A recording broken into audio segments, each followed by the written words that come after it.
year ago today, 49 people were killed in the Pulse nightclub in Orlando, marking it the US's most deadliest killing ever. Now, the owner, Barbara Poma, spoke out about the loss. Take a look at the video here. I miss Pulse.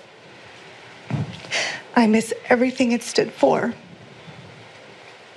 I miss serving the LGBTQ+ community, our Latin community, in a way that only a gay bar can. I am grateful and comforted when I hear your memories and I see your pictures of the best times of your lives. It breaks my heart that your sanctuary was taken from you, but I know we are resilient, and I know we will not let hate win. So obviously that was extremely moving. She also held a memorial service at the nightclub. Now the memorial service didn't actually begin until 1:45 a.m. with opening remarks from her about love and healing.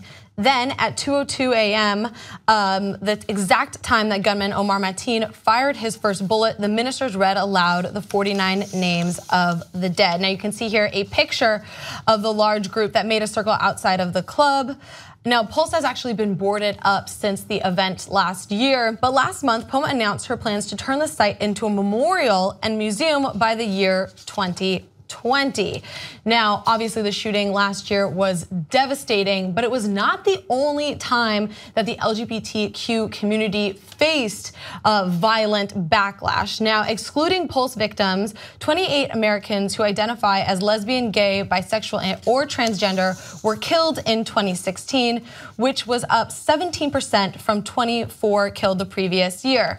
Now, last year was actually the deadliest year for members of the LGBTQ community, which is really, really terrifying, right? Because I think this is a year or a time when we're supposed to be more tolerant and more accepting, and it's really, really unfortunate and sad that we are still facing, these hate crimes now, including the Pulse victims. From the numbers that I talked about before, murders of LGBT people rose 217%. Now, obviously, people within the LGBTQ community, people of color, people with disabilities, are actually twice as likely as whites and able-bodieds to be the victims of harassment. And something that might surprise you is that most of the victims knew their attackers, who were commonly employers, neighbors, landlords, and family members. So this is June is Pride Month. And so obviously that is why the attacker last year at Pulse targeted it that night.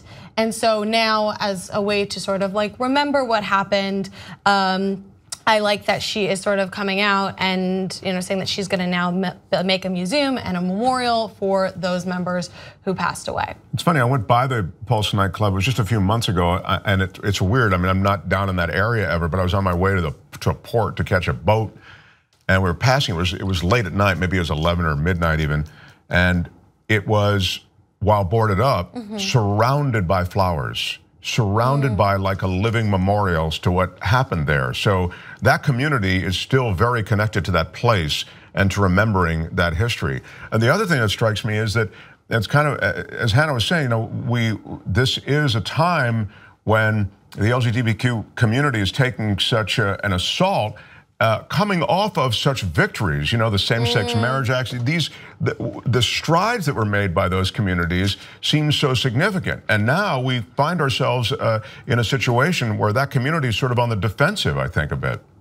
I think members of that community have always been on the defensive, and I think that's what we're seeing in some of the reporting, or should I say lack thereof, that LGBTQ folks of color typically are the targets of violence, and this violence goes unreported. It's often not adequately covered, despite the fact that with Pulse, we see that folks of color were disproportionately affected. And even in certain pride marches, we still see LGBTQ folks trying to decenter whiteness as kind of the focus of these movements, despite the fact that instances of violence disproportionately affect people of color, folks who are not able-bodied or who are differently abled. So I think that despite the fact that there have been these this progress, that folks of color are still disproportionately negatively affected by violence within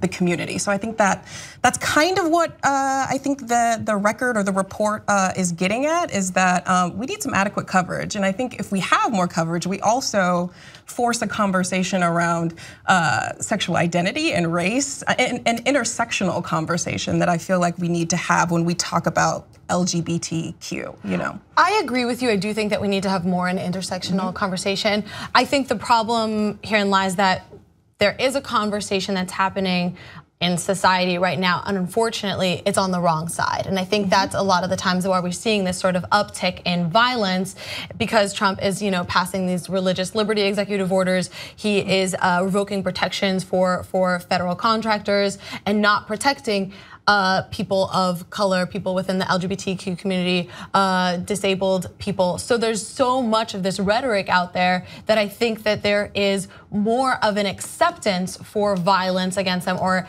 hate speech against people within these communities than ever before. So it's a conversation that we don't really want to be a part of, and we need to shift it back to the progress that you were talking about and towards tolerance and acceptance. But as Hannah says, those legislative rollbacks are significant, right? It's not just the rhetoric, it's the fact that they're really rolling back legislative gains. So this is a turning point, and it's frightening because of the negative rhetoric and because of those moves. You need to have any kind of dialogue or any kind of conversation now, and it's harder to have it, much less an intersectional dialogue as you speak of. I think you make a really great point. I actually am embarrassed to say I hadn't really considered it, that within an oppressed community, there's even a more oppressed community. So yeah, there's a lot, unfortunately, that's negative at this moment in time. I know what you're thinking. Cenk, what do I get if I'm a Young Turks member? Well, I'm glad you asked. Not only do you get the whole 2-hour show on demand anytime you want, ad-free, but you get 6 podcasts on top. What are they? Join up, find out, they're amazing. You're gonna love these shows. TYTnetwork.com/join.